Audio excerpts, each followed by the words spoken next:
Our channel. ఈరోజు ఈ వీడియోలో ఎంబ్రియాలజీకి సంబంధించి స్పెర్మటోజెనిసిస్ చూద్దాం. సో ఫస్ట్ టైం ఛానల్కి ఎవరైనా వచ్చినట్లయితే సబ్స్క్రైబ్ చేయండి, లైక్ చేయండి, షేర్ చేయండి. మీ కామెంట్స్ ఏదైనా ఉంటే, ఏదైనా టాపిక్స్ కావాలంటే కామెంట్స్లో చెప్పండి, వాటి మీద వీడియో చేద్దాం. తర్వాత ఇక్కడ మనం చెప్పేటువంటి ఎంబ్రియాలజీ ఏదైతే ఉందో 4th సెమిస్టర్లో ఫస్ట్ పేపర్ కిందకి వస్తుంది. ఎంబ్రియాలజీ అంటాం. సో ఏంటి ఎంబ్రియాలజీ ఏంటి, ఈ స్పెర్మటోజెనిసిస్ ప్రొసీజర్ ఏంటనేది ఈ వీడియోలో చూద్దాం. Generally embryology is the study of embryo. So మనకి జనరల్గా చూసినట్లయితే ఎంబ్రియో గురించి స్టడీ చేయడం ఒకటే. అది కూడా ఎప్పుడు చేస్తారు అంటే ఆఫ్టర్ ఫర్టిలైజేషన్, జైగోట్ ఫామ్ అయిన తర్వాత ఎంబ్రియోనిక్ కండిషన్ నుంచి అప్ టు డెవలప్మెంట్ వరకు ఎంబ్రియోని స్టడీ చేస్తూ ఉంటాం. సో ఆ యొక్క స్టడీని ఎంబ్రియాలజీ అంటాం. ఎంబ్రియో మనకు తెలుసు, ఆలజీ మీన్స్ స్టడీ. సో జనరల్గా ఎంబ్రియో ఫామ్ అవ్వాలి అంటే రీప్రొడక్షన్ అనేది ఉండాలి. సో మనకు ఉన్నటువంటి క్యాపబిలిటీ ఏంటి అంటే రీప్రొడక్టివ్ కెపాసిటీ అండ్ మనకు సంబంధించి మన స్పీసీస్ని మనం ఓన్గా ఫామ్ చేయగలుగుతాం. సో ఏదైతే ఉందో ఆ రిప్రొడక్షన్ని 2 టైప్స్గా చెప్తారు. అసెక్షువల్ రిప్రొడక్షన్ అని primitive type, sexual reproduction modern type ఏదైతే ఉందో అలా చెప్తున్నాం. అసెక్షువల్ రిప్రొడక్షన్లో there is no involvement of gametes అనేవి అసలు ఫామ్ అవ్వవు, వాటి ద్వారా ఫ్యూజన్ అనేది అట్లాంటివి ఏమీ ఉండవు. బట్ సెక్షువల్ రిప్రొడక్షన్లో there is a formation of gametes, then they fuse to form a zygote. So అలా ఉన్నటువంటిది సెక్షువల్ రిప్రొడక్షన్గా చెప్తాం. అయితే ఈ గ్యామిట్స్ ఫామ్ అవటం ఎలా జరుగుతుంది అనే దాన్ని మనం ఇలా చెప్తాం. The formation of gametes is gametogony. Formation of gametes is gametogony. So study of embryo ఎలా అయితే ఎంబ్రియాలజీ అంటున్నామో, ఆ ఎంబ్రియాలజీలో ఫార్మేషన్ ఆఫ్ గ్యామిట్స్ని గ్యామిటోగనీ అని చెప్తారు. సో ఏంటి గ్యామిట్స్ అంటే, ఇఫ్ ఇన్ కేస్ సో నార్మల్గా 2 గ్యామిట్స్ చెప్తుంటాం. ఫీమేల్ అనుకోండి, so that is ovum is the gamete. Male అనుకోండి, sperm is the gamete. Gamete ఏదైతే ఉందో సింగిల్ సెల్ ఉన్నదే హ్యాప్లాయిడ్ కండిషన్ ఉంటుంది, 23 క్రోమోజోమ్స్ ఉన్నటువంటివి ఓవము, స్పామ్ అనమాట. సో గ్యామిటోగనీ అంటే ఈ 2 ఫామ్ అవటాన్ని గ్యామిటోగనీగా చెప్తున్నాం. Suppose the formation of sperms is called as spermatogenesis. స్పెర్మటోజెనిసిస్గా చెప్పొచ్చు. జెనిసిస్ అంటే ఆరిజిన్ అని, స్పెర్మటో అంటే స్పెర్మటోగోనియల్ సెల్స్ నుంచి స్పెర్మ్ సెల్స్ వస్తున్నాయి కాబట్టి. Then the formation of egg, the formation of ovum is oogenesis. Genesis అంటే చెప్పాను ఆరిజిన్ అని. So gametogony is equal to oogenesis plus spermatogenesis. 2 form out అని గ్యామిటోగనీ అంటే. The formation of sperm is spermatogony లేదా spermatogenesis. The formation of egg is called as oogenesis అంటాం. అయితే ఈ వీడియోలో మనం స్పెర్మటోజెనిసిస్ గురించి చూస్తాం అన్నమాట.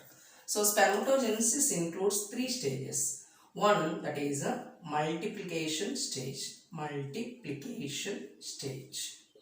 సో మల్టిప్లికేషన్ స్టేజ్ ఒకటి ఉంటుంది, దెన్ గ్రోత్ ఫేజ్ అనేది ఉంటుంది, growth stage or growth phase.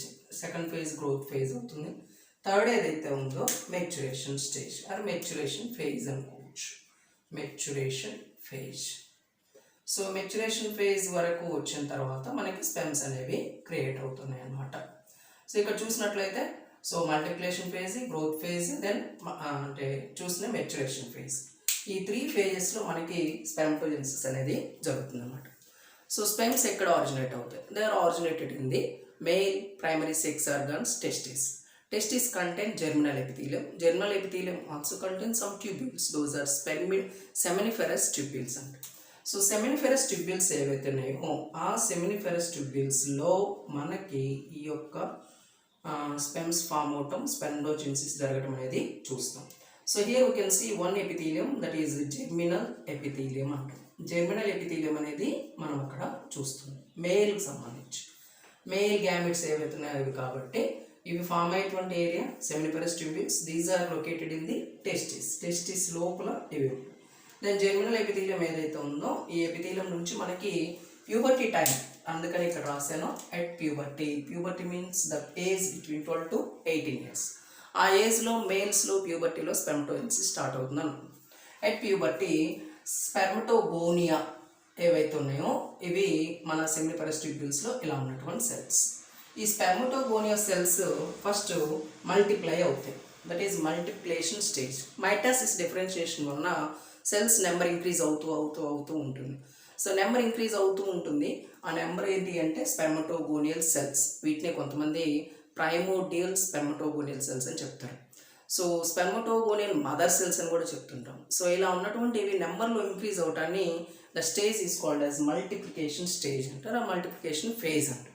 So ఇక్కడ జరిగేటువంటి division mitosis differentiation.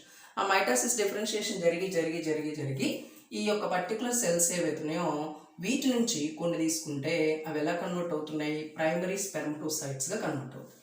Primary spermatocytes, cytes mean cells. ఈ ప్రైమరీ స్పెర్మటోసైట్స్ తర్వాత అంటే ఇక్కడ ఉన్నటువంటి వీటన్నిటి నుంచి వాటి యొక్క సైజ్ ఇంక్రీజ్ చేసుకోవడం స్టార్ట్ అవుతాయి. ఆ సైజ్ ఇంక్రీజ్ అయ్యేటువంటి ఫేజ్ని గ్రోత్ ఫేజ్ అంటారు. అంటే రిమైనింగ్ లేదా అడ్జసెంట్ సెల్స్ నుంచి న్యూట్రియంట్స్ని అబ్జర్వ్ చేసుకుంటూ సైజ్ అనేది ఇంక్రీజ్ అవుతుంది. That is growth phase. బాగా పెరుగుతూ ఉంటాయి. ఆ గ్రోత్ ఫేజ్ ఏదైతుందో ఈ స్పెర్మటోసైట్స్ కన్వర్ట్ అయ్యి పెరుగుతూ ఉంటాయి అన్నమాట. ఇది సెకండ్ ఫేజ్. తర్వాత primary spermatocytes undergo first meiotic division, they form secondary spermatocytes. Primary కాస్త సెకండరీ స్పెర్మటోసైట్స్ అంటే ఇవేవైతున్నాయి ఇవన్నీ primary spermatocytes. They undergo first meiotic division, there is a formation of secondary spermatocytes.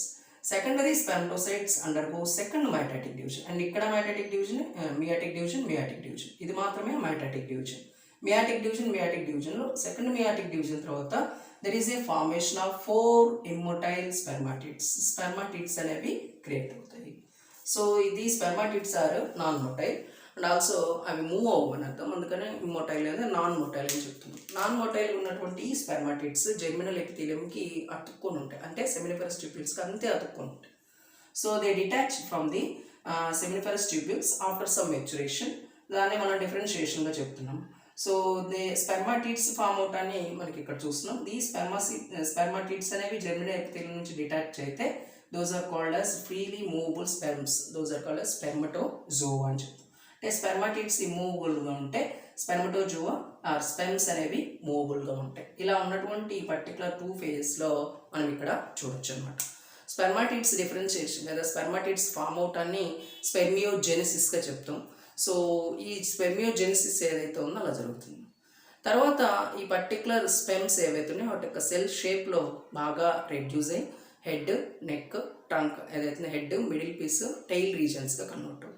మీ అందరికి తెలుసు హెడ్ రీజన్ పైన golgi complex modify అయితే acrosome complex form అవుతుంది.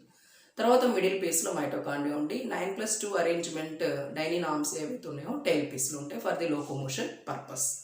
So ఇలా ఉన్నటువంటి యాక్రోజోమ్ ఏదైతే ఉందో ఫర్టిలైజేషన్ ఏదైతే ఎగ్ ఉందో ఎగ్ పైన ఉన్నటువంటి మెంబ్రెయిన్ని డిజాల్వ్ చేయడానికి యూజ్ అవుతుంది. ఫర్టిలైజేషన్ మెంబ్రెయిన్ బ్రేక్ చేసే కెపాసిటీ దానికి ఉంటుంది. సో ఇలా ఉన్నటువంటి స్పెమ్ ఫామ్ అయ్యి యాక్టివ్గా ఉన్నటువంటిది, ఈ యాక్టివ్ ఉన్నటువంటి స్పెమ్ క్రియేట్ అయ్యేటువంటి వరకు మనం ఏం చెప్పొచ్చు అంటే దట్ ఈజ్ స్పెర్మటోజెనిసిస్గా చెప్పొచ్చు.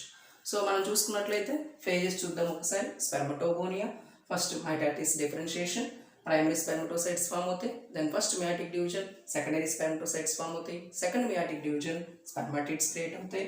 దెన్ డిఫరెన్షియేషన్, దెన్ స్పెర్మటోజోవా అనేది క్రియేట్ అవుతుంది. వన్ సింగిల్ స్పెర్మ్ తీసుకుంటే it contains head, middle piece and tail అనేది ఉంటుంది.